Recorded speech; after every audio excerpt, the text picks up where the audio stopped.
Muito boa tarde a todos. Vamos dar início a esse painel de mudança climática e desastres naturais. Quero inicialmente cumprimentar aos integrantes da mesa. Começo pelo ministro de Minas e Energias do Brasil, Dr. Alexandre Silveira de Oliveira. Seria muito bem-vindo. Nosso governador do Estado de São Paulo, Tarcísio de Freitas. Meu querido amigo Otávio Rodrigues, representante da Câmara dos Deputados no Conselho Nacional do Ministério Público do Brasil, e o doutor Adriano Cláudio Pedi Ribeiro, diretor executivo jurídico da JBS, mestre em Direito pela Pontifícia Universidade Católica de São Paulo. Esse tema, mudanças climáticas e desastres naturais, é para mim extremamente caro.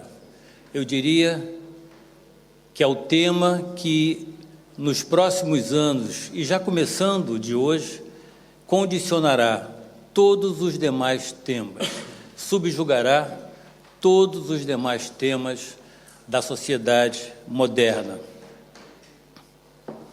Eu diria que nós hoje, apesar da ciência vir alertando há muitos anos sobre os efeitos das mudanças climáticas, apesar disso, nós chegamos aos dias de hoje, e é possível afirmar, no ponto de não retorno.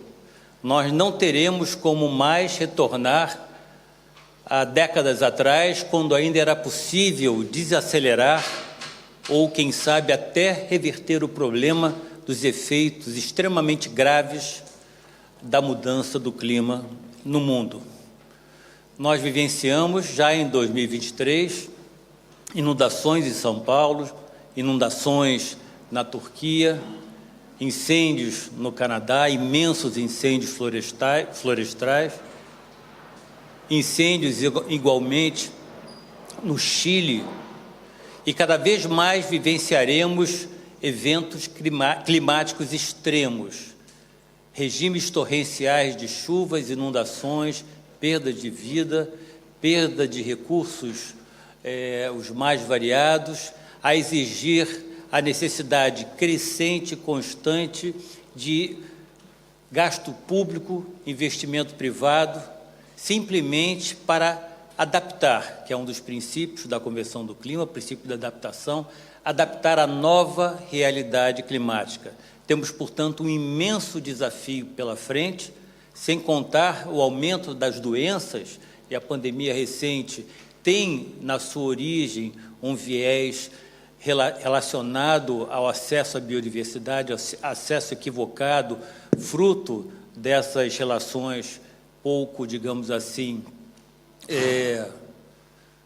cientificamente corretas com novos organismos.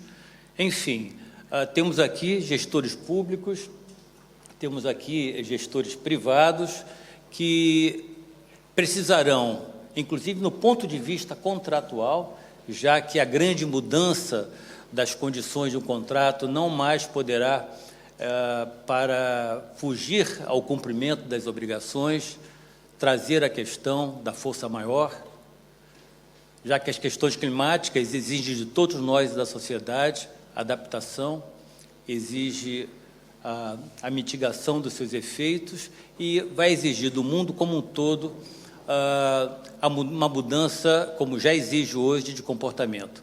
É um tema, como eu disse inicialmente, subjugará todos os demais, mas é um tema também que unirá todas as sociedades do planeta. É um tema que exigirá a concertação de ações no mundo todo. E é um tema que obrigará, queiramos ou não, que os conflitos sejam colocados de lado para que o objetivo comum de sobrevivência diante de uma nova realidade não tão amigável quanto aquela que vivenciamos, que permitiu que a espécie humana florescesse nos últimos 1000 anos, não mais subsistirá nos dias de hoje. Com essas palavras iniciais, eu passo a palavra ao ministro das Minas e Energias, Alexandre Silveira de Oliveira.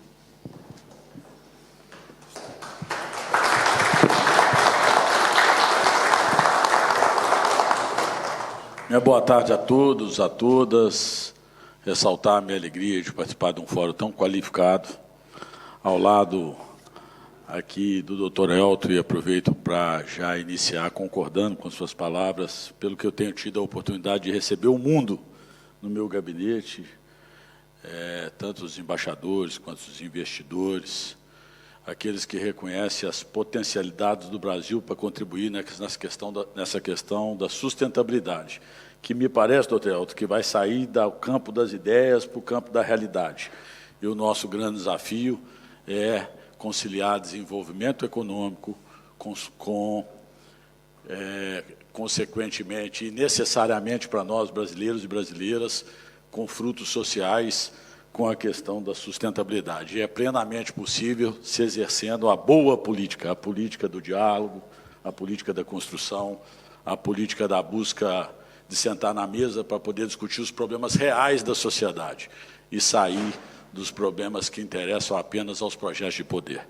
Cumprimentar meu amigo, hoje, para a alegria de todos nós, governador de São Paulo, Tarcísio de Freitas, doutor Elton, que intermedia essa mesa, doutor Otávio Rodrigues Júnior, representante da Câmara dos Deputados, reconhecido por todos nós pelo seu talento e pela sua habilidade no trato da coisa pública, doutor Adriano Cláudio, diretor executivo, cumprimentar nosso sempre líder, sempre uma referência para todos nós, governador do nosso querido estado de Goiás, Ronaldo Caiado, o Hugo Leal, meu colega de partido do Rio de Janeiro, a minha equipe aqui presente, meus secretários executivos e os outros que nos acompanham.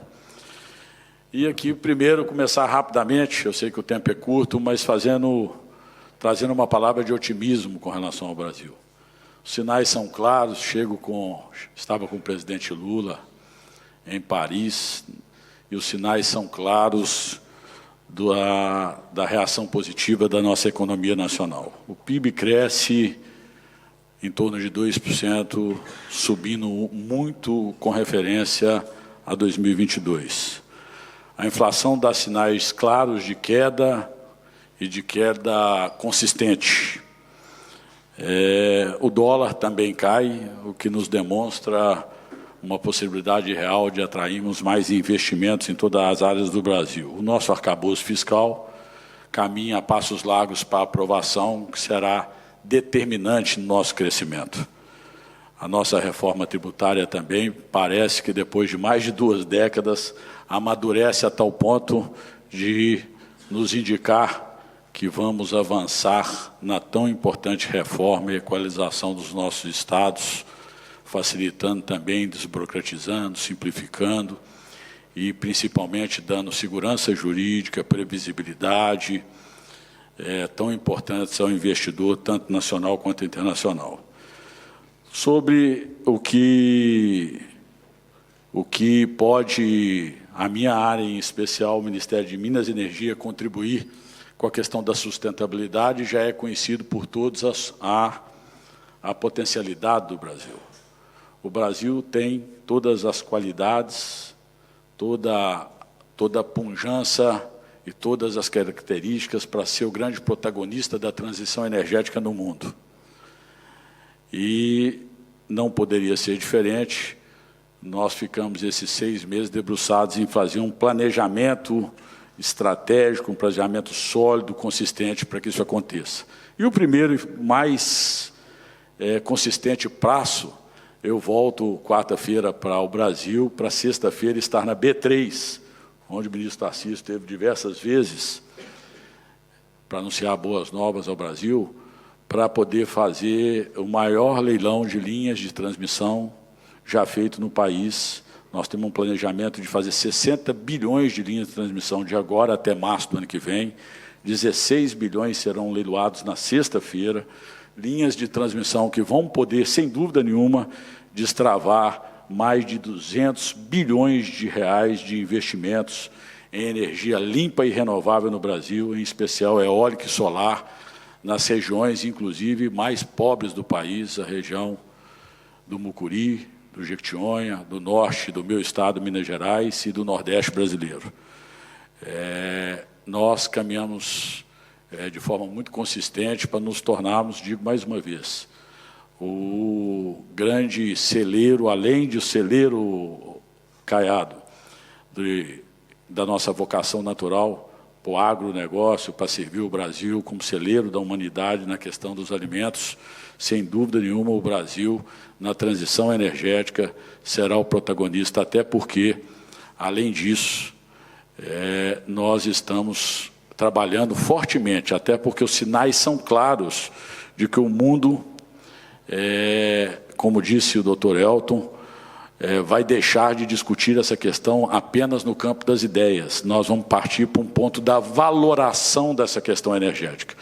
A guerra da Rússia com a Ucrânia trouxe de forma clara e inequívoca uma discussão extremamente importante aos países em desenvolvimento, às grandes potências, e aqueles em especial que têm as potências naturais que nós temos, que é a questão da segurança alimentar e a segurança energética para o mundo.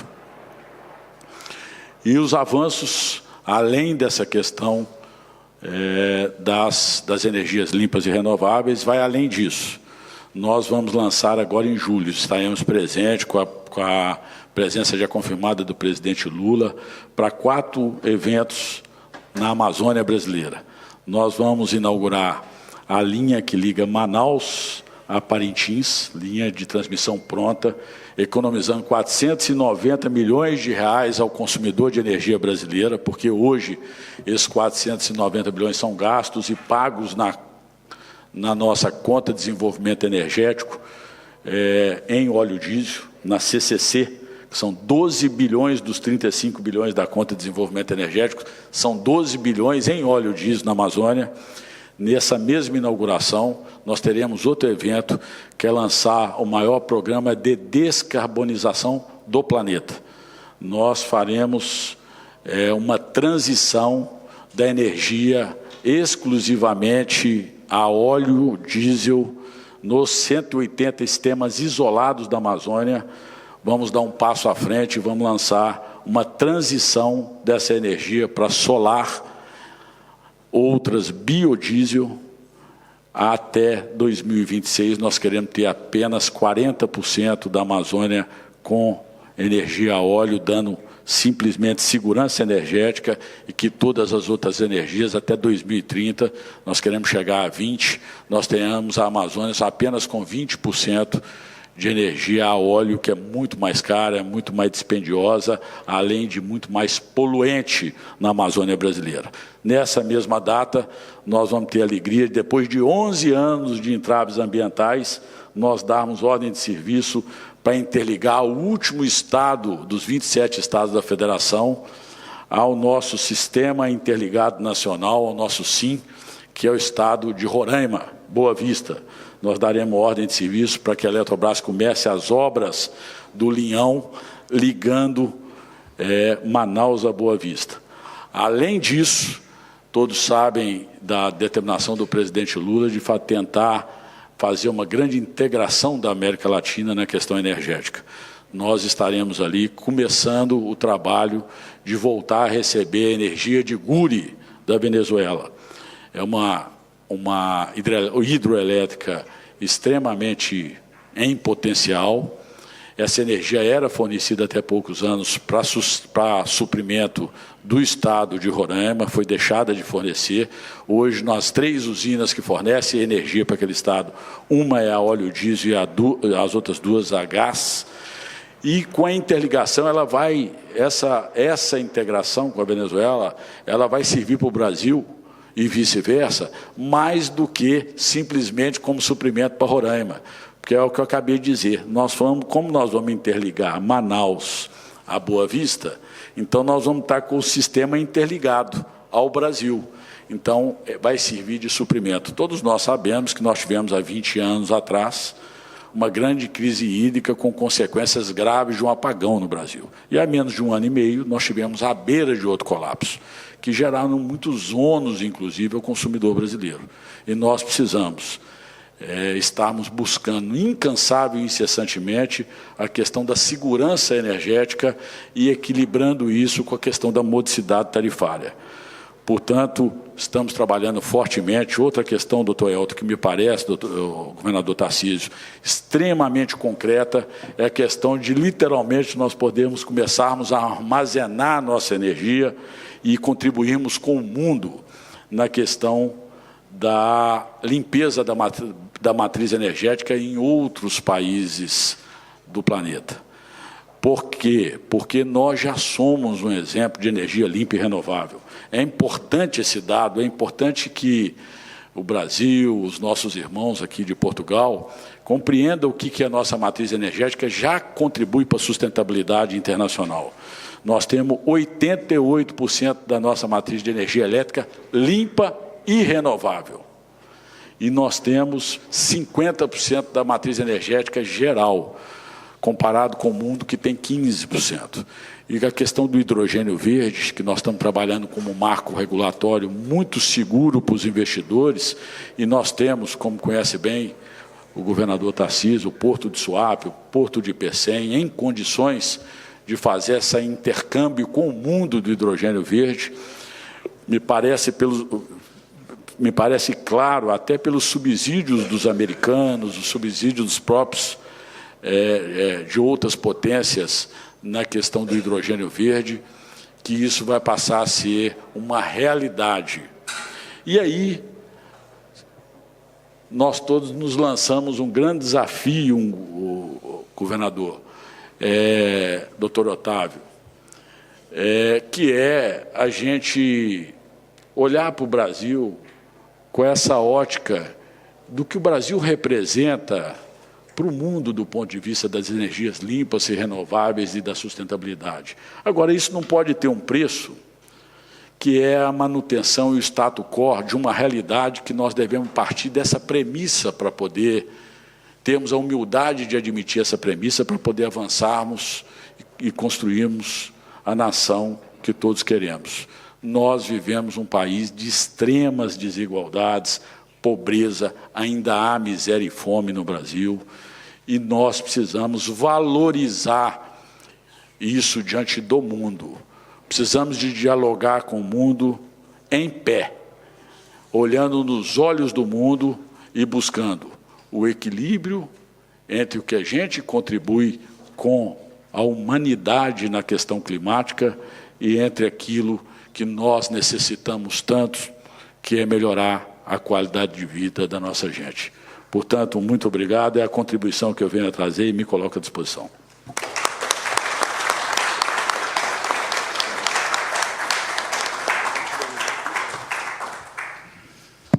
Muito obrigado, ministro, por suas palavras, sua exposição, que bem demonstra que nós realmente precisamos sair do campo das ideias e colocar a mão na massa, ou seja, do campo das ações concretas. E essa linha de atuação é muito importante e conduzirão realmente o Brasil a um protagonismo energético, mas especialmente a um protagonismo climático, porque está tudo absolutamente interligado. Muito obrigado e passo imediatamente a palavra ao nosso governador Tarcísio de Freitas.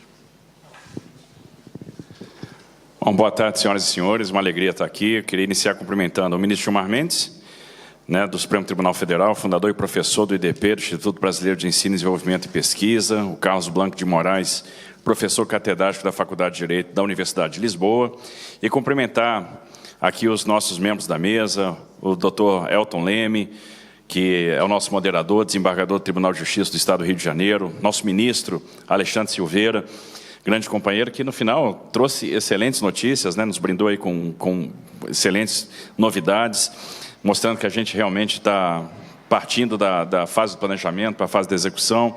O Otávio Luiz, que representa a Câmara dos Deputados do Conselho Nacional do Ministério Público, e o Adriano Pires, também diretor executivo da JBS, mestre em Direito pela PUC. É uma alegria estar nesse painel para falar de um tema fundamental, porque, de fato, as mudanças climáticas vieram para ficar. E os eventos climáticos extremos serão cada vez mais frequentes. A gente está passando por isso, sofrendo isso todos os dias. Vide aquilo que aconteceu em São Sebastião no início desse ano. E essas ocorrências têm sido cada vez mais frequentes. A estiagem no Rio Grande do Sul, são as grandes chuvas na região serrana do Rio ou no litoral norte de São Paulo. Enfim, nós temos os incêndios florestais no Canadá E, obviamente, isso tem que ligar, trazer o alerta para todos nós. Estamos trabalhando muito nisso. Em São Paulo, nós temos o compromisso Waste to Zero, né, que é zerar o carbono até 2050. Então, nós temos um plano de ação de mudança climática em elaboração, em execução.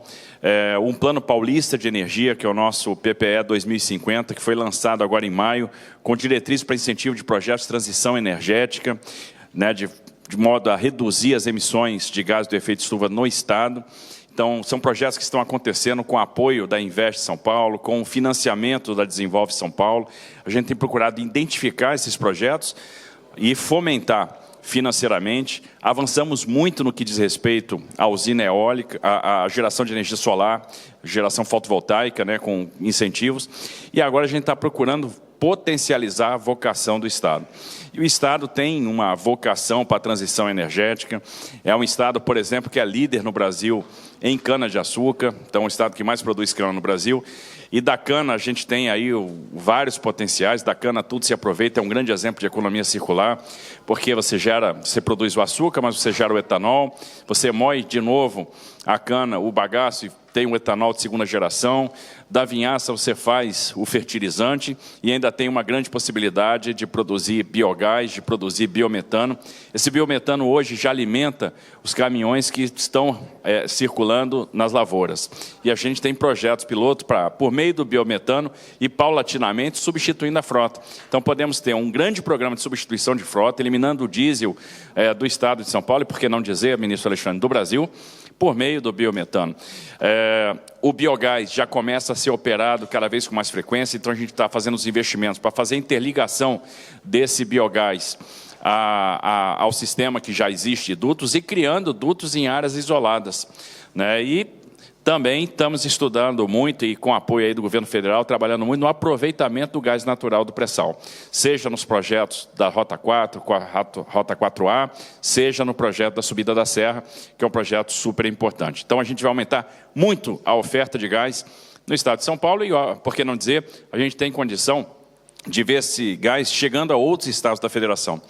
Me lembro, há tempos atrás, que eu conversava com o governador Caiado, ainda no Ministério da Infraestrutura, e ele falando da necessidade de levar o gás para Goiás, né, para que a gente tivesse lá as térmicas a gás.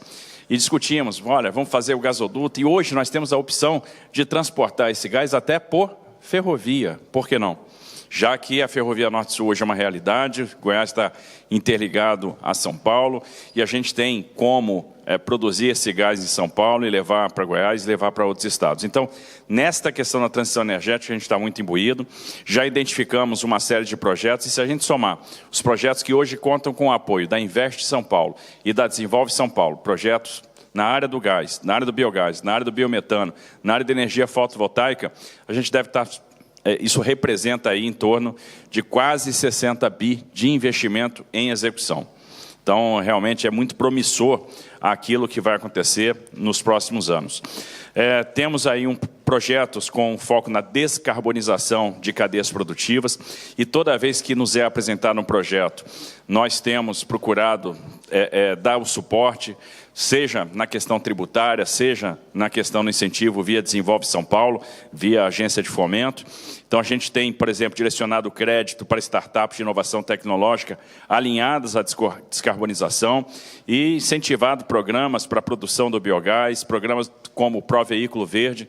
O que a gente está fazendo no Proveículo Verde? Procurando direcionar a nossa indústria automobilística. Onde que a gente quer chegar?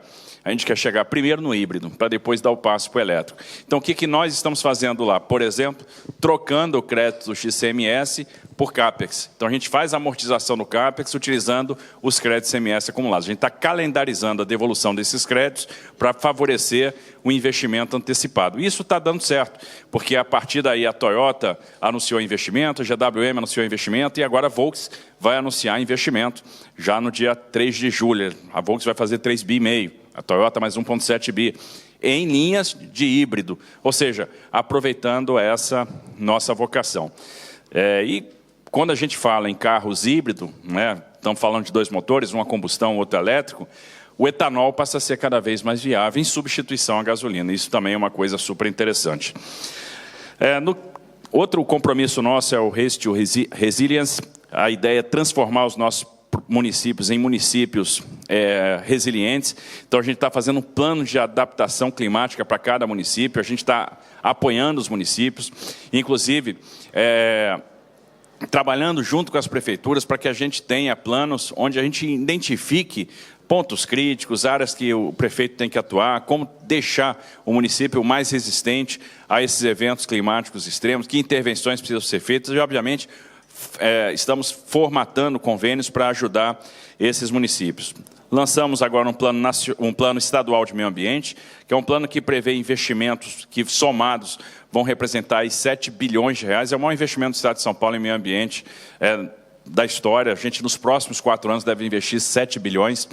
2,13 bilhões entre recursos públicos e privados em 6 componentes, né? A componente aí da biodiversidade, bioeconomia e finanças verdes, parques estaduais, educação e conscientização ambiental, fortalecimento institucional e resiliência e adaptação climática, além de outros 5,6 bilhões que estão no projeto Integra Tietê, que representa a recuperação do Rio Tietê, do Alto Tietê, do Médio Tietê, do Baixo Tietê, mas, sobretudo, do Alto Tietê e do Médio Tietê, que é onde a gente tem os problemas mais severos em termos de poluição.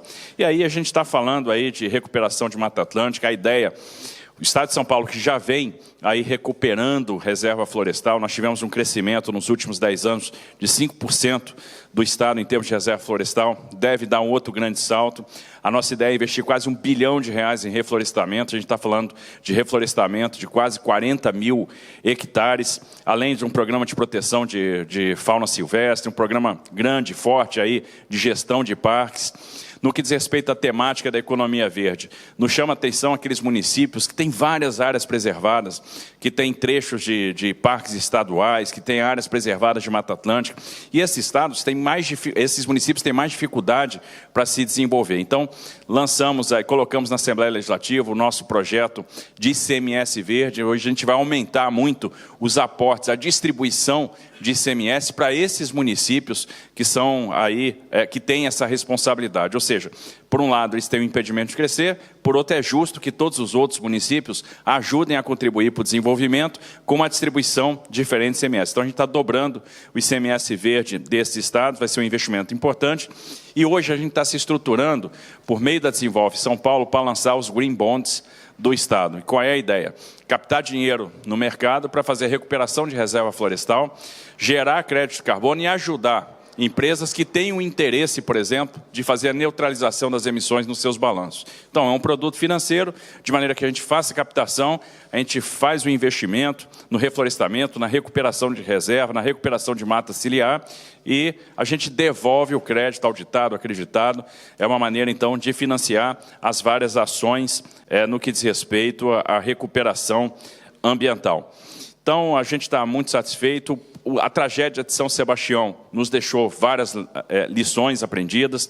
Mudou, por exemplo, a forma de nós encararmos a política habitacional. A gente pensava o seguinte: por que o Estado de São Paulo, com todo o vigor econômico que tem, produz tão pouca habitação de interesse social? Por que nós temos tantas pessoas morando nas várzeas dos rios, nas encostas dos morros?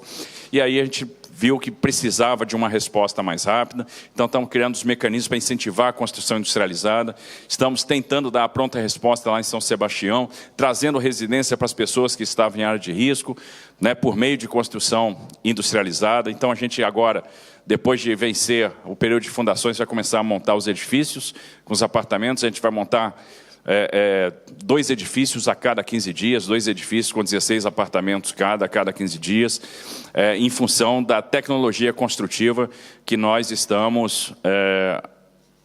escolhemos aí para essa situação. Então, é um direcionamento diferente. Vamos investir muito em mais sistema de alerta, então nós vamos rever todo o parque de radares, tanto do Planalto quanto do litoral, para melhorar a eficácia, a acurácia das previsões, e vamos investir muito em sistemas de alerta. Fizemos aí com as empresas de telefonia uma rodada para que a gente tivesse à disposição o Cell Broadcasting já no final do ano. É importante que as pessoas possam receber o alerta pelo celular, mas de uma forma efetiva, onde eu tenho um sinal sonoro que só vai ser desligado quando a pessoa de fato vê o alerta e vai alcançar todas as pessoas, né, que estão no raio de abrangência de uma determinada antena, de uma determinada herb. Então, isso é muito mais eficiente do que o sistema que nós temos hoje, que usa mensagem via SMS, que está vinculado, no final das contas, ao DDD. Isso não funciona, isso ficou bem demonstrado. Estamos fazendo os treinamentos. Agora, recentemente, tivemos uma chuva forte lá em São Sebastião e tivemos uma facilidade para suspender aula, para evacuar a escola, para evacuar áreas de risco, para montar abrigo, para encaminhar as pessoas. Então, é sinal que essa cultura do treinamento ela é possível, ela faz a diferença. Estamos investindo mais em meteorologistas, então, por um lado, eu tenho que melhorar a acurácia da minha precisão, por outro, eu tenho que investir nos sistemas de alerta e, obviamente, investir nas pessoas, tirar as pessoas das áreas de risco. Então, esse tem sido o trabalho aí do Estado, mas eu tenho certeza que essas ações de preservação, de recuperação de mata ciliar, de reflorestamento, de diminuição da pegada de carbono, ou seja, teremos vários incentivos para as empresas que têm por objetivo diminuir a pegada de carbono. Existe uma necessidade premente de a gente aproveitar uma riqueza que ninguém quer, que é a riqueza que vem do lixo, né? O lixo que gera energia, o lixo que gera divisa. Então, estamos aí desenvolvendo um grande plano de gestão de resíduos sólidos e, obviamente, deixando uma série de ferramentas à disposição dos municípios que muitas vezes têm muita dificuldade para planejar e para se integrar nessa tecnologia ou para desenvolver projetos. Então, a lógica de desenvolver, de fato, regiões administrativas, regiões metropolitanas, onde a gente possa operar conjuntamente o resíduo sólido, o transporte, o saneamento, é fundamental. E, para finalizar, temos trabalhado muito a questão do saneamento básico, que é muito importante, tem uma série de externalidades positivas. Então, quando a gente tem defendido, por exemplo, o estudo de privatização da Sabesp, porque nós entendemos que a gente pode comprimir o tempo para a universalização da prestação de serviço, levando água mais barata e dando uma regularidade na prestação de serviço, aumentando a nossa cobertura no serviço de coleta e tratamento de esgoto. Por incrível que pareça, o Estado de São Paulo só tem 68% de cobertura. Pegar Guarulhos, que é o segundo município de São Paulo, tem 31%. Então, há um desafio grande no que diz respeito à universalização. E esse desafio vai ser vencido se tiver investimento. E esse investimento pesado virá se a gente conseguir botar mais capital privado no Estado. Então, a gente está absolutamente convencido disso. É um desafio que nós temos aí para os próximos meses, né, para os próximos anos. Então, obrigado aí pela oportunidade, uma satisfação estar participando desse painel.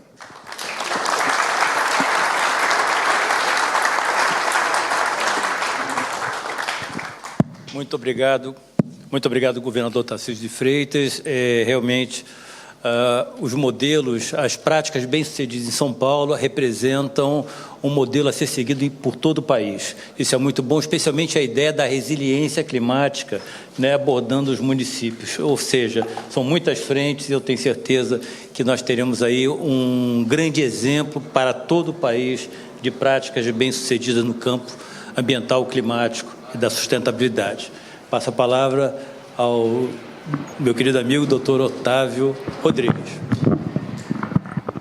Caríssimo presidente, desembargador Elton Leme, querido amigo, e um dos mais brilhantes e preparados magistrados brasileiros. É uma honra estar sob vossa presidência nesse painel. Senhor ministro, senador Alexandre Silveira, também querido amigo, uma alegria poder compartilhar esta mesa com Vossa Excelência, com tanta competência se desempenha em suas funções e especialmente no Ministério das Minas e Energia.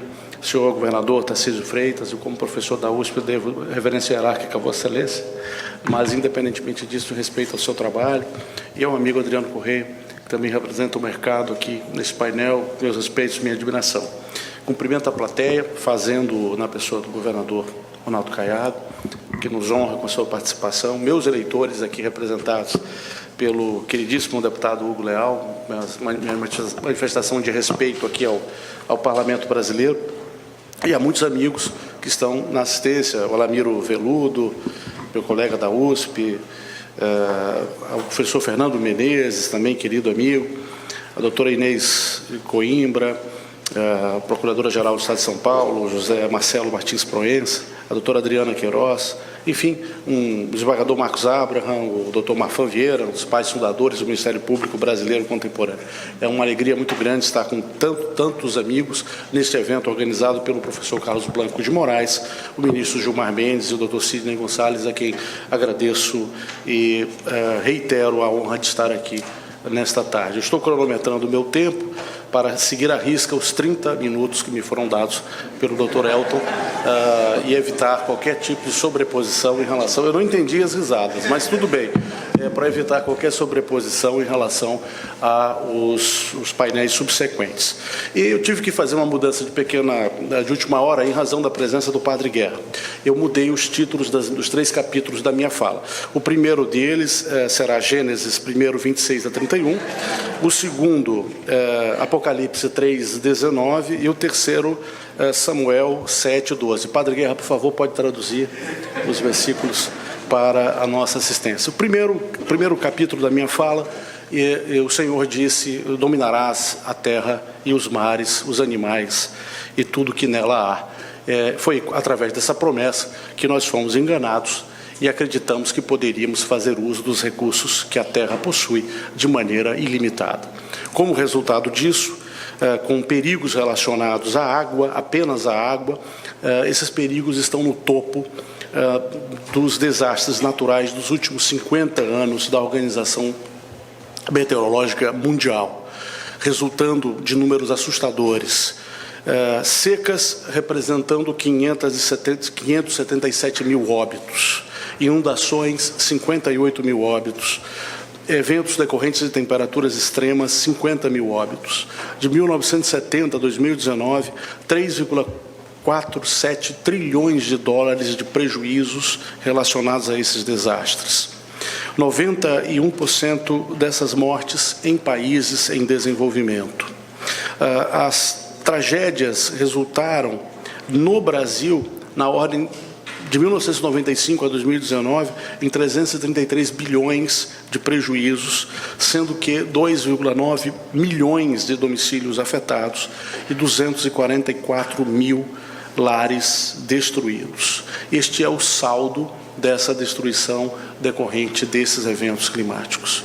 E estou aqui por 2 razões. Primeiro, porque houve um equívoco da organização ao me convidar como um professor de direito civil e não um professor de direito ambiental, embora o direito civil tenha criado o direito ambiental no capítulo dos direitos de vizinhança. Não nos atribuem por violação dos direitos autorais na criação, mas o direito autoral é um filho do direito civil. E a segunda razão, porque no Conselho Nacional do Ministério Público, juntamente com o querido amigo conselheiro Reinaldo Reis, nós presidimos uma comissão de prevenção de desastres e acidentes naturais, e é esta a razão de eu estar aqui. Então, nesse primeiro capítulo, temos, portanto, um problema que foi, de algum modo, tangenciado na fala do ministro Alexandre Silveira. Esses desastres também encontram na sua raiz uma causa que não foi prevista nem na Bíblia, nem nesses estudos: a imensa desigualdade social e miséria humana. Não é à toa que há uma profunda correlação entre esses desastres e as assimetrias econômico-financeiras. Eles não ocorrem por mero dolo, por mera vontade, por uma exploração desenfreada dos recursos, mas por ignorância e pobreza. Não é possível combater esses fenômenos sem o combate a essas causas. Passo para o segundo capítulo da minha fala. Vamos tratar agora de Samuel 7,12, Ebenezer, até aqui nos ajudou o Senhor. O que é possível fazer em relação a estes fenômenos e estas mudanças? Nós temos basicamente uma mudança e aqui vou deslocar um pouco a fala para uma questão sociológica. Nós temos uma mudança que foi percebida nos anos 80 por uma série de estudiosos, especialmente influenciados pela escola de Frankfurt, de que a categoria trabalho, que tanto une Max Weber quanto Karl Marx como forma de explicação da sociedade, ela deveria ser suplantada. E alguns ditos pós-marxistas focam-se no conceito de risco. A sociedade seria explicada pelo risco. O acidente nuclear de Chernobyl foi talvez o grande ponto de virada nesse aspecto. Não havia mais a proteção ditada pela classe econômica em relação aos desastres naturais. todos passávamos a ser vítimas em potencial desses danos ambientais. O leite contaminado pela radiação de Chernobyl era consumido por ricos e pobres. Nesse sentido, é necessário ter uma mudança de atitude também baseada na compreensão de que o risco é hoje transversal.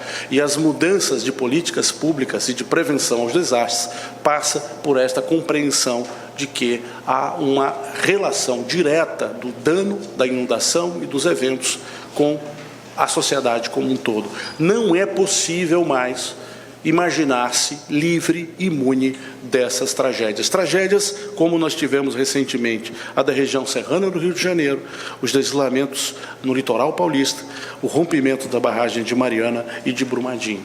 Não há uma seletividade das vítimas nem das consequências econômicas desses riscos.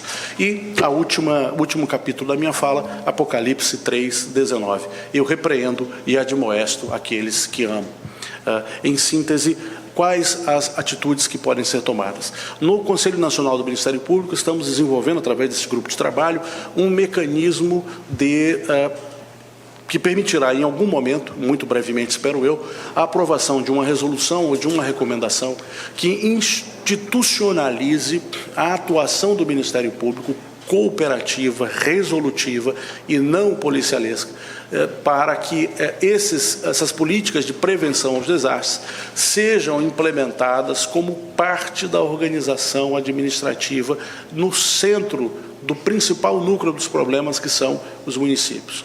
Reduzir ações civis públicas, que muitas vezes são propostas ex post aos problemas, ou mesmo algumas recomendações que são tomadas ex ante, mas que têm baixa eficácia. Nós não podemos esperar para que os desastres ocorram em épocas do ano, que nós já sabemos quais são, sem que determinadas políticas, basicamente ligadas a saneamento básico, a prevenção no âmbito de exploração mineral, a controle de elementos que são conhecidos como causadores de danos recorrentes, ao menos esses devem ser objeto de algum nível de atuação organizada, previsível e efetiva por parte do Ministério Público, e que, por meio de uma resolução ou de uma recomendação, nós consigamos organizar essa atuação com base no marco legal que preexiste.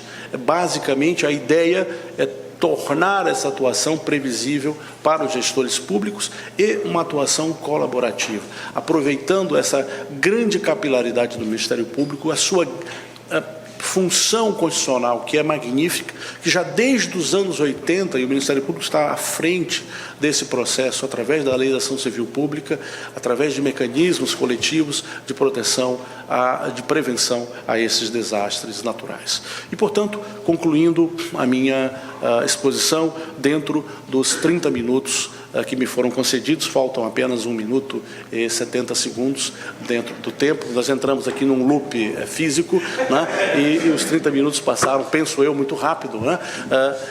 Temos como conclusão a necessidade de uma compreensão de que o risco ele é multifatorial e ele é multivitimizador.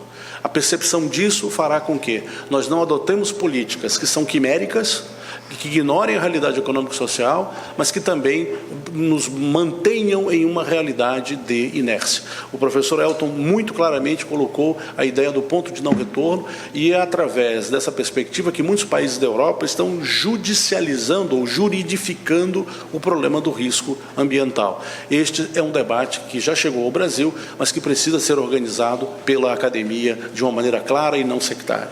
Segundo, nós temos uma ideia muito clara de que a nossa condição de país em desenvolvimento nos coloca na linha de frente dessas soluções. Eu fiquei muito feliz de ouvir aqui também das falas que me antecederam, a ideia de que o Brasil tem um lugar muito específico, e ele tem de cobrar essa posição ligada à sua condição de um país com a natureza, com peculiaridades próprias que não foram afetadas até então por uma série de razões históricas, e que não nos podem ser cobrados resultados em igualdade de condições a outros países do mundo.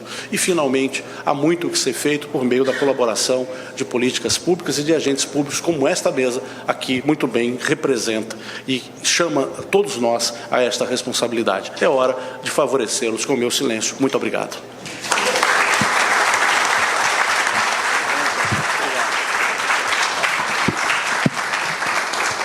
Doutor Otávio, muito obrigado.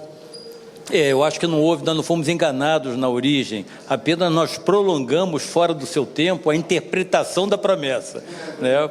Muito bem, mas de qualquer forma, o seu destaque para a isonomia climática, que é um fator muito interessante, porque os eventos climáticos atingirão a todos, sem exceção, com a mesma intensidade. Só que, no primeiro momento, aqueles que serão atingidos são os menos favorecidos do ponto de vista econômico e social. Então, quem não tem água, quem não tem saneamento, quem não tem moradia adequada, esses serão, num primeiro momento, atingidos e precisam ser, também, num primeiro momento, atendidos para que essa isonomia climática ela se projete de forma isonômica. Passo a palavra ao doutor Adriano Ribeiro, diretor executivo da JBS. Obrigado. Boa tarde a todos e a todas. Queria cumprimentar os membros da mesa, desembargador Elton, muito obrigado, governador Tarcísio de Freitas, ministro Alexandre Oliveira e meu amigo Otávio Luiz Rodrigues. Para mim é uma honra, né, quando eu recebi esse convite do IDP, falar de um tema que é tão caro para a companhia, né? Esse é um fórum extremamente qualificado, talvez o mais importante encontro político e jurídico sobre Brasil e Europa. E esse tema é um tema extremamente relevante. A JBS é uma das maiores produtoras de alimento do Brasil ou do mundo e seguramente tem um desafio que é o de produzir alimento com segurança, mas cuidando para que faça isso sem agredir o meio ambiente. Essa tarefa, né, de produzir, de desenvolver a atividade econômica sem agredir o meio ambiente, acho que é a expressão mais clara de sustentabilidade. E acho que a minha participação aqui é de justamente trazer um pouquinho de como a iniciativa privada pode contribuir para essa jornada. É natural que todos tenham uma preocupação com o meio ambiente e que as comunidades internacionais cobrem governos e a iniciativa privada para que tenham, né, os cuidados necessários com o meio ambiente. Afinal, se não tivermos essa preocupação, vamos entrar numa crise muito grande de produção de alimentos e os desastres naturais só vão aumentar ao longo do tempo. Mas, nesse sentido, eu gostaria de fazer algumas observações a respeito da nova regulamentação europeia para produtos livres de desmatamento. Eu acho que esse é um tema extremamente oportuno para esse fórum. Essa regulamentação ela foi colocada, foi divulgada recentemente para implementação no final do ano de 2024 e vamos ter, ao longo desse período, um grande intervalo de tempo para discutir essas propostas. Eu acho fundamental, né, que essa regulamentação, quando da sua implementação, que ela seja muito discutida e não seja colocada de uma forma impositiva, mas sim colaborativa. Ela jamais, sob a nossa perspectiva, pode ser alguma coisa excludente. Ela tem sim que incluir as pessoas e fazer com que podemos ter um desenvolvimento sustentável. E nesse aspecto, eu acho que 4 pontos são muito importantes para a gente destacar. O primeiro é que a soberania dos países elas sejam respeitadas. Esse eu acho que é um ponto extremamente relevante. Não é adequado que o regulamento da União Europeia ele queira se impor sobre a legislação brasileira. Qualquer medida nesse sentido, impositiva, eu acredito que não faz bem para essa caminhada. O Código Florestal Brasileiro seguramente é um dos mais avançados do mundo. Mais avançado, inclusive, que a legislação ambiental de muitos países europeus.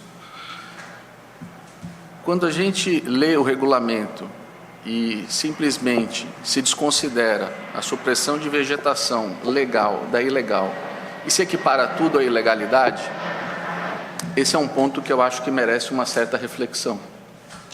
É importante se isso for realmente implementado, que aquele produtor que abriu mão da supressão da sua vegetação, que ele seja de alguma forma remunerado. É preciso estabelecer instrumentos financeiros que permitam a ele a ser remunerado pela proteção do meio ambiente. Não há esse caráter colaborativo e de respeito à legislação nacional é extremamente importante sobre a nossa perspectiva. Mais uma vez, não se está aqui questionando os objetivos, mas sim quais os instrumentos adequados a serem utilizados, sempre com muito diálogo. Eu acho que esse é o principal ponto. Todas as iniciativas que nós vimos aqui, sempre uma palavra foi muito dita, que é essa participação colaborativa. O segundo ponto é o caráter impositivo, né, do regulamento. Eu acho que quando um regulamento como esse é colocado de uma forma unilateral, ele simplesmente estabelecendo um marco do dia 30 de dezembro de 2020 para cá, isso realmente não é salutar para a implementação desse regulamento. O que dizer, né, dos países que preservaram suas florestas ao longo de todo esse tempo e não tem nenhuma contrapartida com relação a isso, dos países que tiveram uma intensa devastação florestal nos últimos anos? Eu acho que esse equilíbrio é que precisa ser discutido antes da entrada em vigor deste regulamento. Um terceiro ponto que eu acho importante é o sistema de avaliação de risco previsto neste regulamento. Esse regulamento ele analisa os países, as regiões e classifica como alto, baixo ou padrão. E esse regulamento vai exigir mais ou menos due diligence para que se comprove a entrada de produtos dentro da comunidade europeia. Isso precisa ser analisado realmente com grande cuidado, em primeiro lugar, porque, citando como exemplo, hoje nós temos no Brasil mais ou menos 2,5 milhões de fazendas produtoras de bovinos. Desse universo de fazendas, apenas 1.300 produzem gado para exportação para a Europa. Colocar todos no mesmo pacote não nos parece adequado. É importante a discussão com relação à regionalização dessas áreas de risco, para que seja feita de maneira criteriosa. Um quarto ponto, que eu acho que talvez seja o mais importante, é o caráter punitivo. E aí eu faço menção a um projeto da JBS, que nesse mês foi premiado pelo um dos mais importantes institutos, que foi prêmios que foram divulgados, que é o Melhores ESG da revista Exame. Eu estou falando dos escritórios verdes. Em 2 anos, nos últimos 2 anos, a JBS apoiou a regularização de 6 mil fazendas produtoras de gado. Nós assumimos diversos compromissos com órgãos do Ministério Público para a produção de carne dentro de um ambiente sustentável. Mas muitos pecuaristas tinham dificuldade de se adaptar às exigências e aos regulamentos, não por qualquer outro motivo, mas falta de conhecimento técnico ou, eventualmente, de capacidade de investimento. Nós poderíamos ter uma postura de simplesmente dizer, olha, não vou comprar mais gado de você. Mas essa realmente não seria a melhor solução. Uma solução excludente, que quer se afastar do problema, não é a melhor solução. O que esses produtores precisam é de apoio para se adequar e, nesse diálogo, se demonstrar que a atividade econômica de maneira sustentável ela é benéfica para todos. Durante esses 2 anos, esses pequenos produtores ou grandes produtores tiveram assessoria técnica gratuita para se adaptar e linhas de financiamento para poder regularizar as suas fazendas. Isso é extremamente gratificante para a empresa, porque a gente passa a ser parte da solução e não criar bloqueios.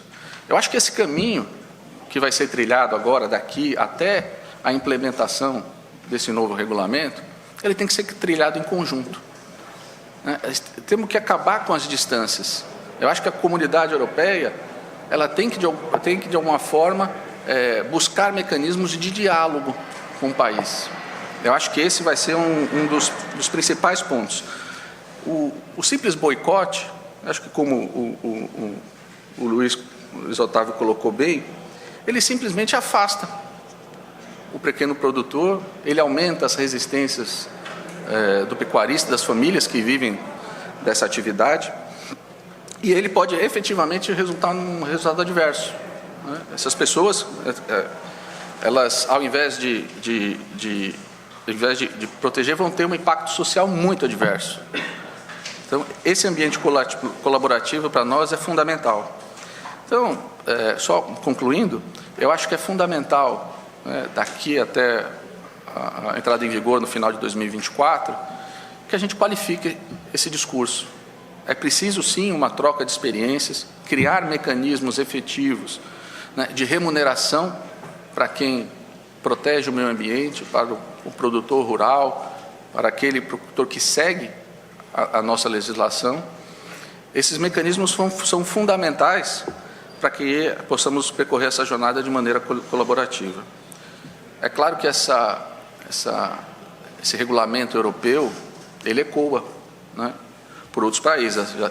Já temos regulamentos em andamento com os Estados Unidos, com a China, com o Reino Unido, e é crucial que tenhamos o mesmo compromisso com o desenvolvimento socioeconômico sustentável, mas com base em critérios justos e inclusivos. Só assim vamos vencer o desafio de alimentar a crescente população mundial e frear as mudanças climáticas. Muito obrigado.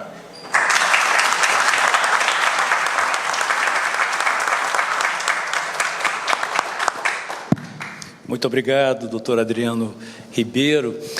Outro dia eu estava num congresso internacional que discutia a questão do Rule of Law, a questão ambiental, enfim.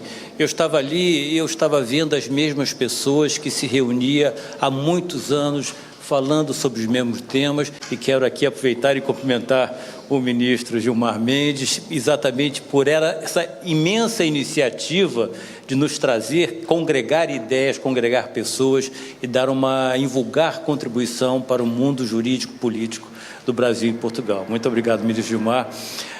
Mas, como eu estava dizendo, então, vendo as mesmas pessoas, anos após anos, discutindo dos mesmos temas, e eu comecei falando que, e ali uma comunidade internacional, que o Havaí reúne todos os recordes mundiais de extinção de espécies, de aves, de répteis. As pessoas não sabem disso. E nós estamos ali, ano após ano, discutindo os mesmos temas, os mesmos princípios, e a extinção estava acontecendo ali, diante dos nossos olhos. Está acontecendo hoje, vai acontecer amanhã e no dia seguinte. Então, o que de fato nós estamos fazendo ali, discutindo? Então, esse painel me deu muita alegria, porque aqui nós, digamos, passamos ao largo do debate propriamente conceitual, porque nós já temos ciência, temos informação, temos dados, temos tecnologia, temos recursos, temos legislação, temos Constituição, nós temos todas as ferramentas que precisamos hoje para avançar no tema climático, no tema energético, no tema socioeconômico, no que diz respeito ao atendimento às populações mais carentes. E esse painel me deu muita alegria, vendo aqui o ministro Alexandre Silveira, o governador Tarcísio de Freitas, Otávio Ribeiro, Otávio Rodrigues, Adriano Ribeiro, abordar temas concretos, ações concretas, linhas de ação que vão contribuir de forma decisiva, de forma objetiva, de forma real, para transformar a realidade de um modo, digamos assim, ambientalmente mais ameno para todos nós. Muito obrigado a todos os participantes dessa mesa e declaro encerrado o presente painel.